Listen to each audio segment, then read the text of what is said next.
আমাদের যাওয়ার কথা ছিল হবিগঞ্জে, আর আমরা যাচ্ছি সবসময় চিটাগাঙে।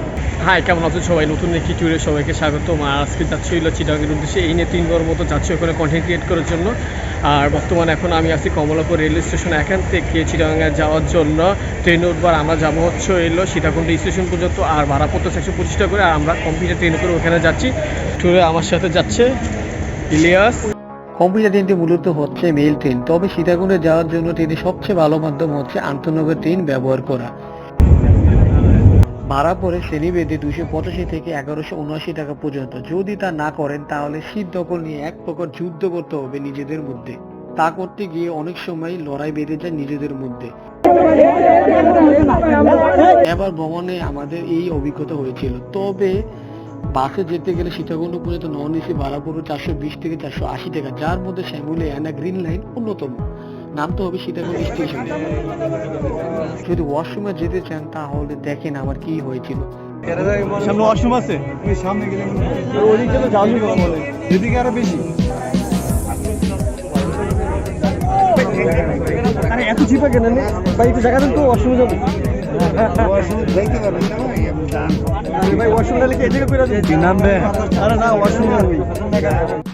আমরা এখন আখাউড়া স্টেশনে।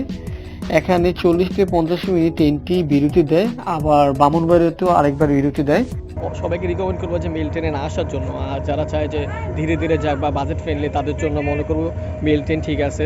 তো আমি যখন ট্রেনের যে আপনার কিছু সিচুয়েশন আমি আপনাদের আগে দেখাইছি যে ট্রেনে মেল ট্রেনের ভিতরে কেমন ঝামেলা থাকে। আর 68 বার যখন আমরা ট্রেনে উঠে তখন মানুষজন আমার একটু গ্যাদারিংয়ে হয় তো সিট নিয়ে।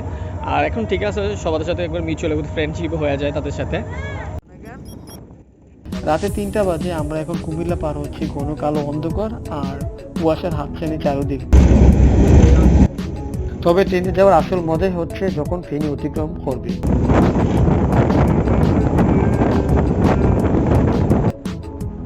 তখন দুপাশে প্রাকৃতিক সৌন্দর্য আপনার মন কেড়ে নিবে।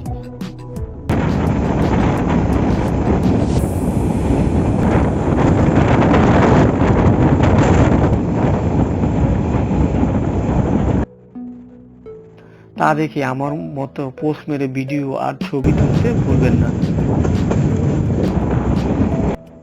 যদিও আমি আবুলটাই পোস্ট মেরে ছবি তুলি। এখন আমরা সীতাকুণ্ড স্টেশনের খুব কাছে চলে এসেছি।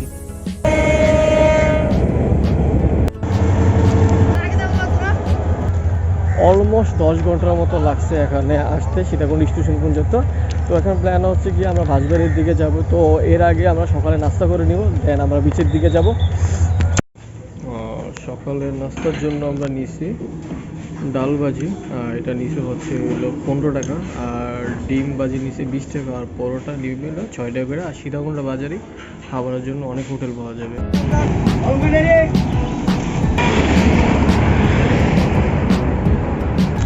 আর বাঁশবাড়িয়া যাওয়ার জন্য মিনি বাসগুলো পেয়ে যাবেন। তো এগুলো ভাড়া নিয়ে 15 টাকা করে, 15 টাকা যাবে এলো বাঁশবাড়িয়া বাজার পর্যন্ত নিয়ে যাবে পুরো। ওইখান থেকে সিএনজি পাওয়া যায়, সিএনজিতে করে দিতে হয় বাঁশবাড়িয়া সি বিচ। তো এগুলো নিলে কম রেটে যাওয়া যায়। আবার সিএনজি ভাড়া করলে এবার রিজার্ভে নিবে 300 টাকার মতো।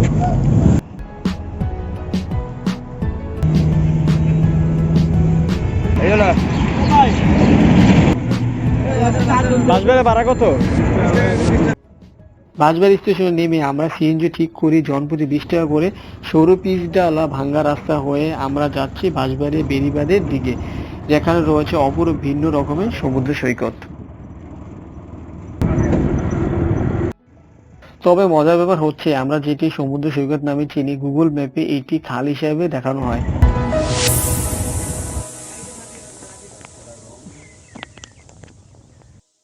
এই পাশে যে বোটগুলো দেখতে পাচ্ছেন এগুলোতে করে সন্দ্বীপে মালামাল পাঠানো হয়। জোয়ার আসলে এগুলো চলে যাবে। এটি মূলত হচ্ছে ফেরিঘাট। এখান থেকে সন্দ্বীপ যাওয়ার জন্য বোট পাওয়া যায়।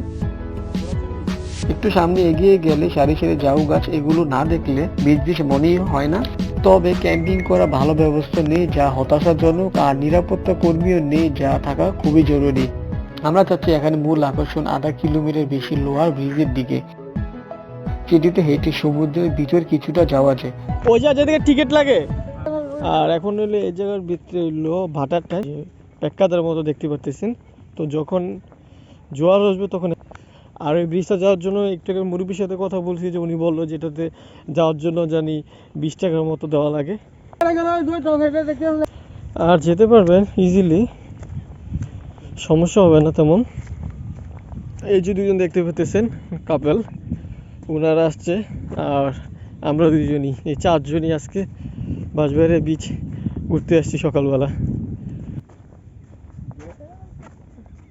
ওই যে ওইরকম আছে দেখছস ঘাসেরিয়া, বাঁশবাড়িয়া আনকমন ভিতরে এইটাই আছে, ওই যে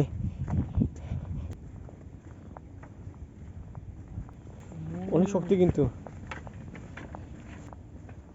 এই যে দেখেন একটা ভালো জিনিস দেখেন, যখন আমরা এখানে আসছিলাম তখন ছিল এই জায়গার ভিতরে বাটা, কিন্তু এখন জোয়ার চলতেছে। আর এই ভিডিওতে আপনি জোয়ার বাটা দুটো একই সাথে দেখতে পাবেন।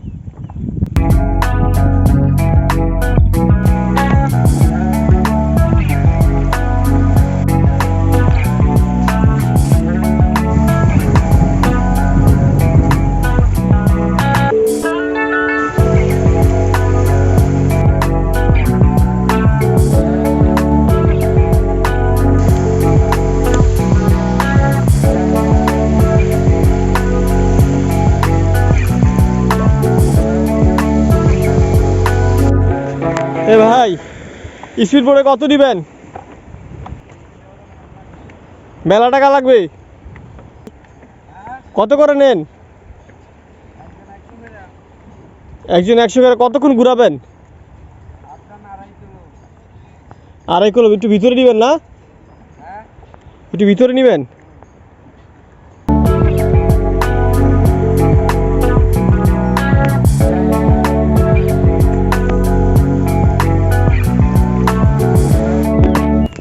আর এদিক দিয়ে কিছু খাবারের দোকান আছে, এখন এগুলো অফ আছে, কারণ খুব সকালবেলা আমরা এখানে আসছি।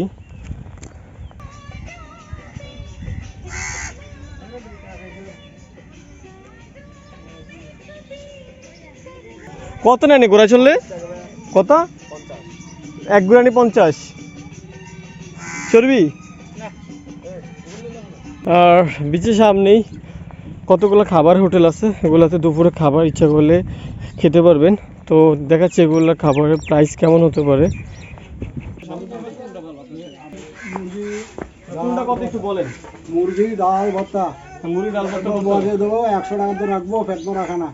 আর কিছু দেখাতে পারেন। এর সাথে কিছু আছে? ভর্তা দেবো, ডাল দেবো, মুরগি দেবো, ভুনা। আর মাছ আছে? মাছও আছে, সামুদ্রিক মাছ আছে। কি মাছ পাওয়া যায়? পোয়া মাছ আছে, মাছটা মাছ আছে।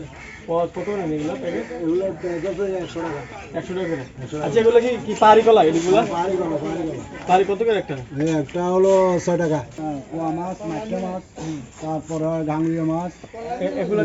এগুলোতে কত নেন? হ্যাঁ, এগুলা প্যাকেজে পেট ভরা খানা। 100 টাকা, 100 টাকা, 100 টাকা। 100 টাকা না? জি। 100 টাকা কমই আছে। গুলিয়ে খেলে তো আরো বেশি না। হ্যাঁ, জি জি।